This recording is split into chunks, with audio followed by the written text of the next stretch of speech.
Last time on D&D, The Arrival, Session 3, featuring Calliope Laurelleaf, the Halfling Bard, Ellie Jobel, the Gnome Ranger, Phelan, the High Elf Cleric, Talaran, the Wood Elf Ranger, Trogdor, the Dragonborn Barbarian, and Twerpo, the Hill Dwarf Wizard. Calliope had taken a quest from an old man who basically said these kobolds had driven him out of his house and that they were after this crystal ball that he had that was magical. He did reveal to Calliope, the bard, that it did involve some necromancy, and that he had trapped his deceased wife's soul there inside the crystal ball. And in this world, necromancy is extremely forbidden, so when Calliope brought this information to the rest of the party, she kind of just left out the part of the necromancy. As they would go on to find the old man's house and take refuge there and rest, they would find evidence of necromancy. They ended up in the swamp, followed the charmed goblin to the location of the necromancer, who turned out to be the old man's son, and discovered that he had been trying to basically capture women, Frankenstein them, and try to put his mother's soul into them. The party found him, defeated him, dragged him, and the father went back willingly to the town, where they were both hung for acts of necromancy.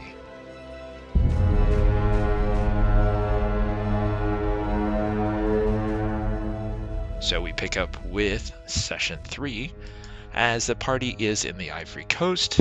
They're enjoying the day when suddenly the two moons eclipse in front of the sun, and everyone knows that this is an event called the Hollowing. Now, if you're not sure what the Hollowing is, I just uploaded another video over on the D&D general playlist that basically talks about my world and stuff like that, and I go over what the Hollowing is. During this time, the veil between life and death is extremely weak, so demons can pass through very easily. And also during this time, because the veil is so thin, magic can tend to go absolutely wild. Now, as I said, it's a time of the year where the sun and the moon collide in the sky, and for 12 hours the world is drenched in darkness. There is no sunlight, no moonlight, and not even starlight. The world is completely dark. During this time, the barrier between life and death is at its weakest. The veil is so weak that demons use this opportunity to capture and ensnare souls entering the world, harvesting them from innocent babies yet to be born.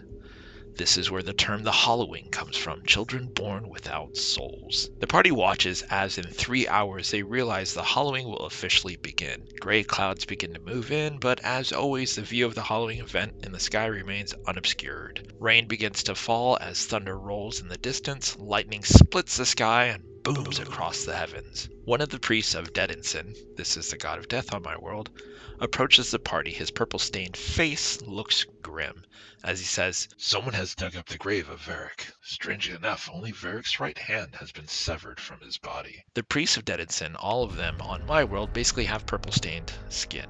And this is because they consume a berry that is extremely lethal, and only those that truly do not fear death survive consuming this berry and can become a priest of Dedinson.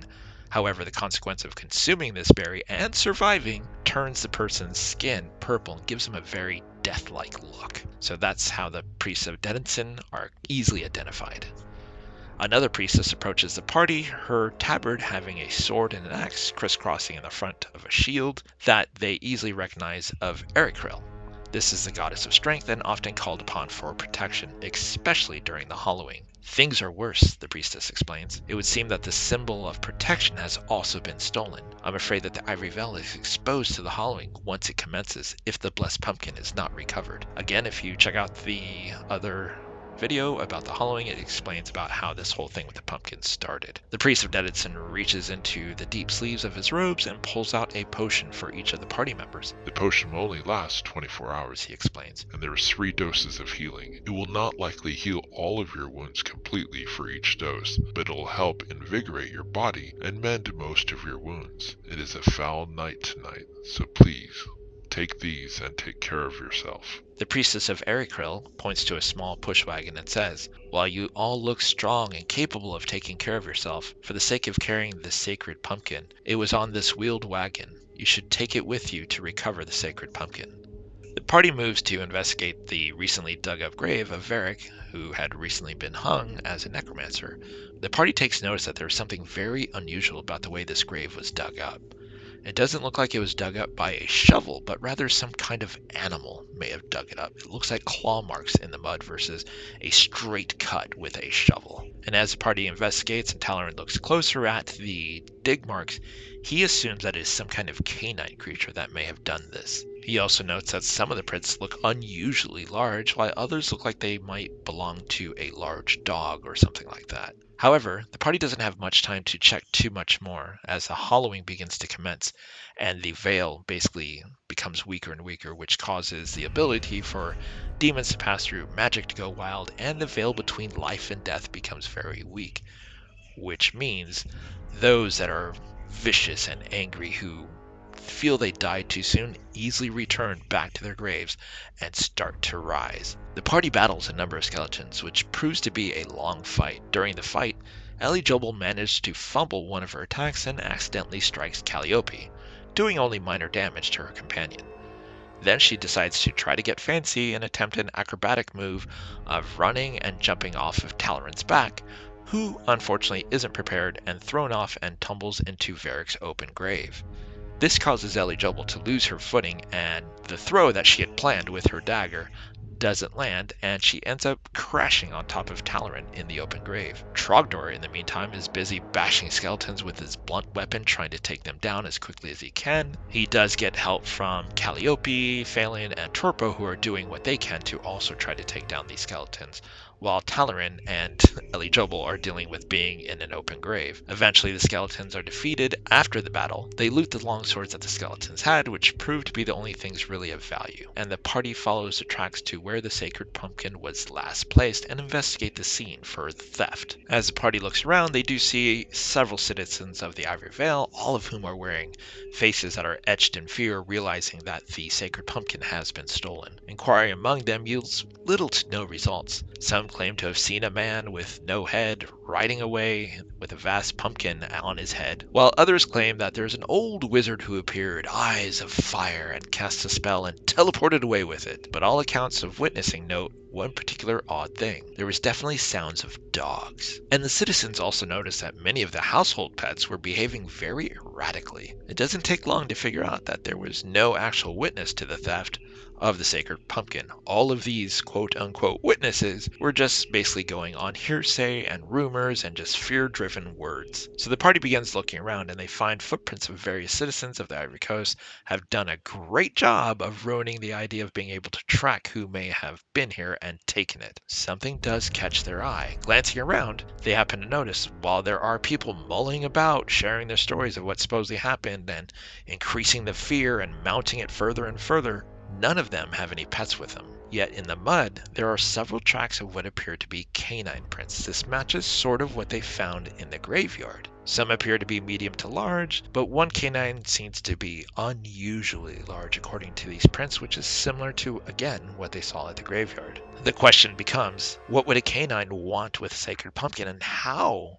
did it carry it away? Since there's no drag marks in the mud to indicate that it had been dragged away, and at that moment, a portal shimmers, and just as expected with the hollowing, several fiends step through. As expected with the hollowing, a portal shimmers and several fiends step through. Immediately the air becomes thick and odorous, causing their stomachs to turn as green mist surrounds each of the demons. The demons have gray, decaying like skin color, while their ears are pink and shaped like that of an elf, except it appears to be melting. Their face looks like a dog who has been burned. The remaining people standing about who had been mulling over what could have happened begin to panic and scream, running for their homes. Trogdor, feeling confident because of his battle against the skeletons, rushes in to tackle 3 of the demons. Phelan does a religion check and recognizes these demons from her teachings at the church. They are Dretch demons, a lower end form of a demon. Trogdor quickly finds out that there is a difference between a skeleton and a demon, as these demons unleash 2 attacks per turn,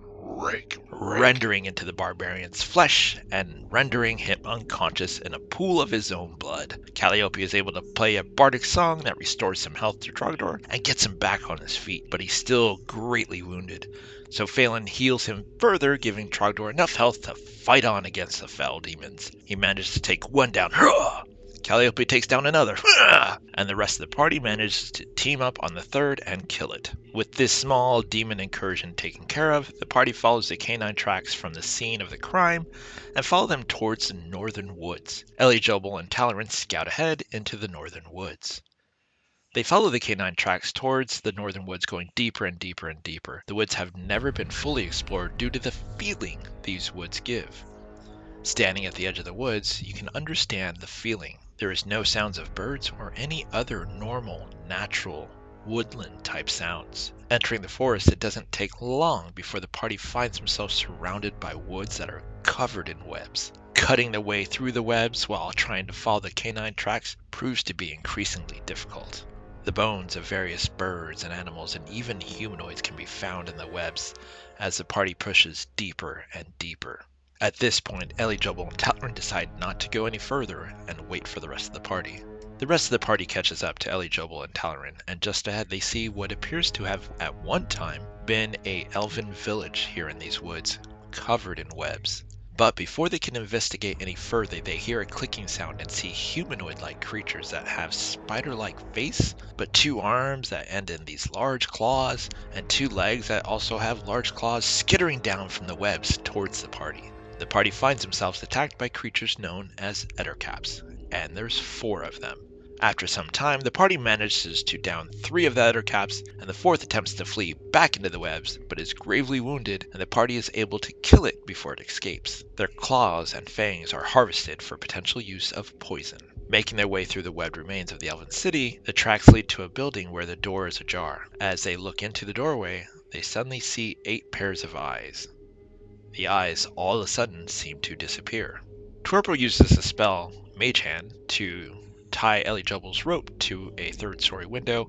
Ellie, Jobel then climbs the rope to get inside the 3rd floor and begins to investigate. Talaran attempts to climb the rope, but falls just as he reaches the top, plunging down, hitting the floor, and knocking the wind out of him. This draws out a 2-headed dog that was downstairs.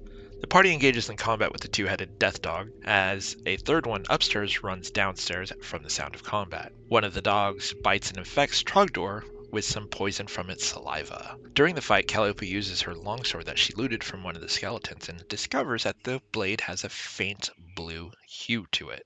It takes most of the potions that the party had been given from the priest of Dedinson to actually get through the fight, but they actually do manage to defeat the death dogs. And as they go around, they see a chest, and it doesn't appear to be trapped, nor does it appear to be a mimic. Inside, Ellie, Jobel finds 300 gold pieces. She runs downstairs and meets her companions, and in doing so finds them in the hall inside the building. As the party enters the throne room, they see a human sitting on the remains of a destroyed elven throne, and he growls.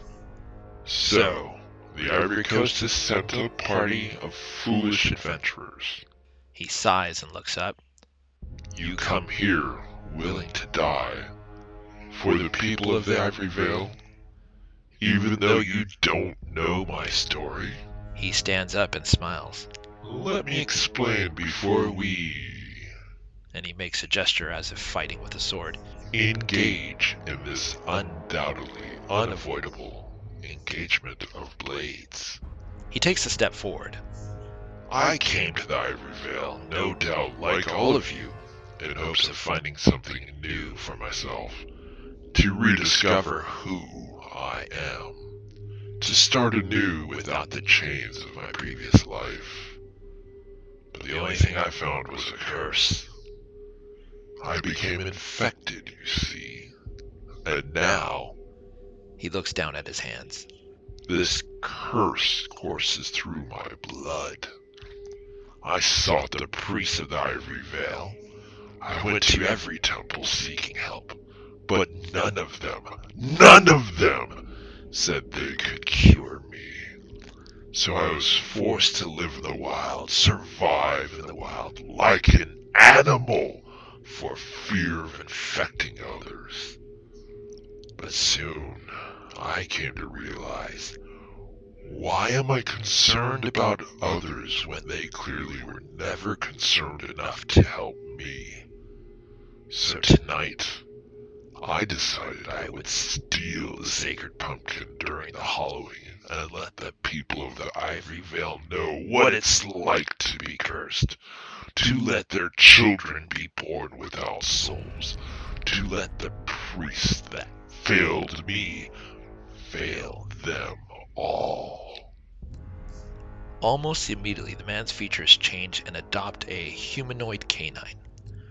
Tonight, when the moon is full and synced with the Halloween, the curse is most powerful.